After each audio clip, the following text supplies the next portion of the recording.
그다음에 연소와 세포 호흡을 딱 나오면 별건 아니야. 연소가 이쪽에다 쓰면 안 되겠다. 이쪽에다가 연소가 있고 그 다음에 세포 호흡이 있다라고 볼게요. 일단 누구냐면 포도당이라고 있는데 이 포도당을 이렇게 연소를 할 거야. 그러면 그림이 좀 다르게 그려지는데 세포 호흡을 할 때는 이런 식의 그림이 그려져요. 무슨 소리냐면 연소를 하게 되면 몇 도씩 거의 400도씩 360도인가까지 올라가서 에너지가 방출할 때 에너지가 방출할 때 어떻게 방출을 하냐면 일시에 그것도 열과 빛의 형태로 일시에 방출이 되어집니다. 그런데 이 세포 호흡을 통해서 포도당을 분해할 때는 어떻게 단계적으로 어떻게 열과 그 다음에 ATP, 좀 이따 ATP도 설명할 거예요. 의 형태로 방출을 하게 되어지는 거지. 그러면 아니 우리가 세포흡을 해서 에너지를 할 때 이렇게 하면 안 될까?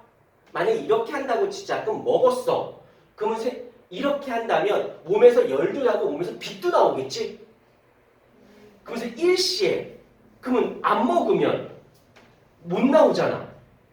그럼 우린 죽을 때까지 계속 먹어야 돼. 계속 에너지가 일시에 나가야 되니까. 근데 이렇게 단계적으로 했다고 생각해보자. 그러면 내가 세포흡을 통해서 포도당을 분해해서 에너지가 나올 때 단계적이다 보니 한 번 먹었어. 그 다음에 단계가 시간을 터울을 둬도 먹지 않아도 터울이 있어도 에너지가 조금씩 나올 수 있지.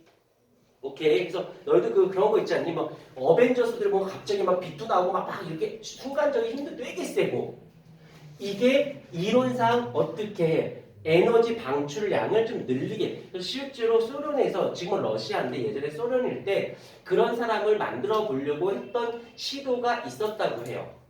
그래서 세포 호흡의 에너지 효율을 높여서 많은 에너지를 방출시키게 그러면 근육량이라든지 운동이라든지 모든 게 좋아질 수 있게끔 하려고 했었는데 문제가 되는 건 그만큼 소비량이 크다 보니까 세포의 데미지도 커. 그러니까는 뭐 30살을 넘기기 전에 노화가 일어나는. 그 다음에 너희들이 이렇게 죽는다의 개념은 질병은 아니에요. 우리 몸의 세포에는 텔로미어라고 하는 물질이 있는데 이 텔로미어가 세포 분열을 관여하는 물질인 거거든. 근데 그게 수명이 있어. 수명을 다하면 텔로미어가 세포 분열을 못해. 그럼 우리는 이제 죽음이 세포의 기능을 다해서 이제 죽게 되는 거예요. 근데 암세포는 문제가 되는 건 이 텔로미어가 문제가 생겨. 그래서 텔로미어가 소진되지 않아. 계속 할 수 있어. 무한증식. 그래서 보통 얘기하지 암이 되게 위험하지만 암을 잘만 컨트롤하면 생명 연장의 꿈을 이룰 수 있는 게 암세포의 조직 상태야. 왜? 텔로미어가 계속 존재하니까. 계속 세포 분열할 수 있으니까. 그러면 이거를 좀 더 해보자. 세포 분열 더 잘하게 해줘볼까? 그럼 상처가 나도 빨리 회복이 되겠지. 근데 너희들 같은 경우는 조그만 상처 나도 금방 낫지만 나이 드신 분은 상처가 아물지 않잖니. 세포 분열 때문에.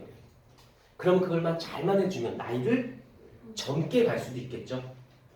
오케이, 뭐 그렇다는 거 정도. 자, 이때 어떤 일이 에너지 방출이 이렇게 다르게 나타나는데 그때 누가 관여하냐면 바로 얘는 효소라고 하는 아이가 관여를 해요. 그래서 어떻게 단계적으로 형태를 방출하게 만들어지는 거고 또 하나 ATP라는 걸 잠깐만 해주도록 할게요. 이 ATP라는 건 일단 A가 누구냐면 아데노신입니다. 아데노신의 P, 인산인데 인산이 몇 개 있냐면 틀이 있대요. 3개가 있대요. 그래서 아데노신에 인산이 몇 개? 3개가 있어서 얘를 ATP라고 얘기를 하는 거네. 자, 그런데 요걸 이렇게 해볼게요. 아데노신이 있고요.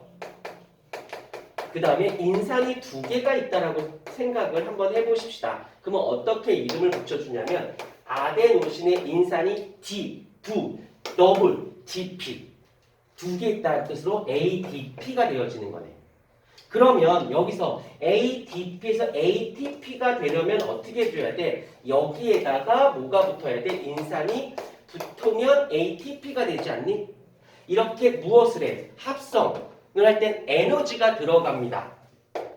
그래서 ATP로 만들어졌어. 그러면 ATP가 돌아다니다가 어디가 에너지가 필요해? 그러면 자기가 이렇게 분해를 해요. ATP와 인산으로 쪼개지면서 어떻게 돼? 요렇게 될 때는 숫자만 써줄게. 7.3kcal라고 하는 에너지가 들어가야지만 ATP와 인산이 만나서 ATP로.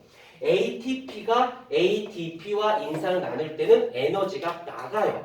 얼마로? 7.3kcal만큼. 그래서 이걸 가지고 우리가 사용을 하는 겁니다. 여기서는 무엇을 하는 거야? 저장을 하는 것이고 이렇게 그다음 해서 이렇게 사용해서 열이라는 건 체온 유지에 쓰이고요. ATP를 통해서 생활에 필요한 이걸 우리가 뭐라고 부르냐면 생활에 필요한 에너지다라고 해서 생활 에너지에 사용을 합니다라고 얘기를 한다는 겁니다. 오케이.